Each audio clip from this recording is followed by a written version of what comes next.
Globalisasi. Iya, kata yang tidak asing bagi kita. Globalisasi membuat dunia terasa tidak berjarak. Pertukaran informasi terjadi sangat cepat. Dan cara kita memandang dunia kini lebih jauh dan terbuka.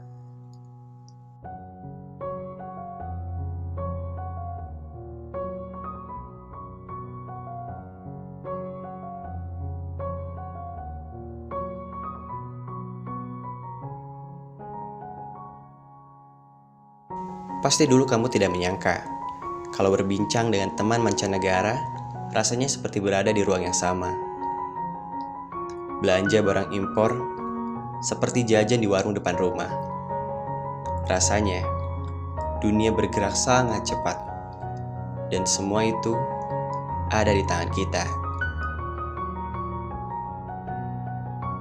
Namun, di balik layar dunia yang hingar-bingar ini, apa yang sebenarnya terjadi, dan apa dampaknya bagi kita dan bangsa kita.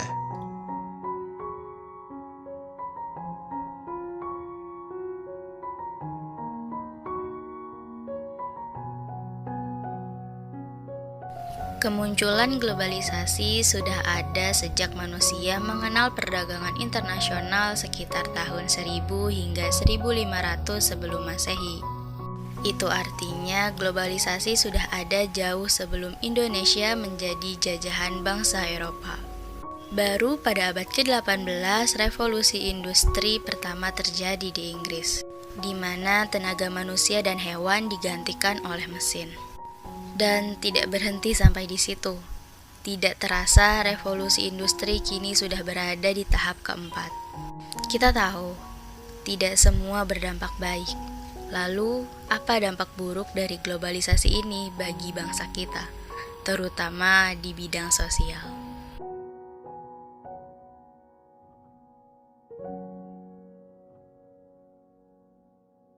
Video bullying atau perundungan yang dilakukan oleh sejumlah remaja putri di bawah umur di Cilacap, Jawa Tengah viral di media sosial. Saudara, aksi perundungan ini membuat resah orang tua korban. Aksi tawuran antar warga kembali terjadi di dua lokasi. Karena diduga terlibat kasus pornografi online dan korbannya merupakan sejumlah mahasiswa. Pergeseran budaya juga mempengaruhi psikologis masyarakat.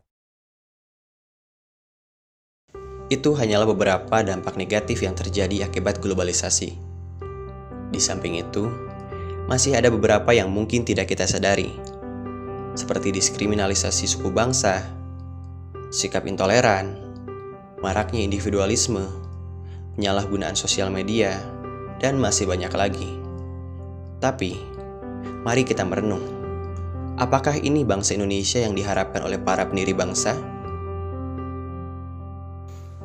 Indonesia adalah negara yang besar, dengan 3 pilar utamanya, yaitu Pancasila, Undang-Undang Dasar 1945, dan Bhinneka Tunggal Ika, menjadikan Indonesia sebagai bangsa yang hebat.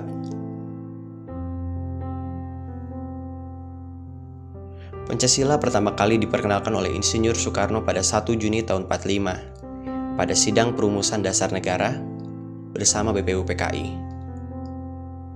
Saat itu BPUPKI menyetujui bahwa usulan dari Soekarno dapat ditindaklanjuti dengan dibentuknya PPKI. Pancasila mengalami penyesuaian seiring langkahnya menuju kemerdekaan. Harus kita sadari bahwa perjalanan semua ini tidaklah mulus. Soekarno pernah mengatakan kalau Pancasila adalah dasar filsafat dan jiwa bangsa Indonesia. Nilai-nilai Pancasila digali dari bumi pertiwi Indonesia. Nilai yang terkandung dalam Pancasila sudah ada dalam kehidupan masyarakat Indonesia jauh sebelum kemerdekaan. Budaya inilah yang ingin dipertahankan oleh para pendiri bangsa dengan menjadikan Pancasila sebagai ideologi negara. Mereka yakin, dengan Pancasila, Indonesia memiliki fondasi yang kuat dan pegangan. Ideologi Pancasila adalah cara kita memandang berdasarkan nilai luhur Pancasila. Sebagai identitas bangsa, Pancasila merupakan bangsa Indonesia itu sendiri, dengan karakter dan cirinya yang khas. Soekarno juga pernah mengatakan, tidak ada dua bangsa yang berjuang dengan cara yang sama. Setiap bangsa memiliki cara berjuangnya sendiri, mempunyai karakternya sendiri. Oleh karena itu, pada hakikatnya, bangsa sebagai individu mempunyai karakternya sendiri.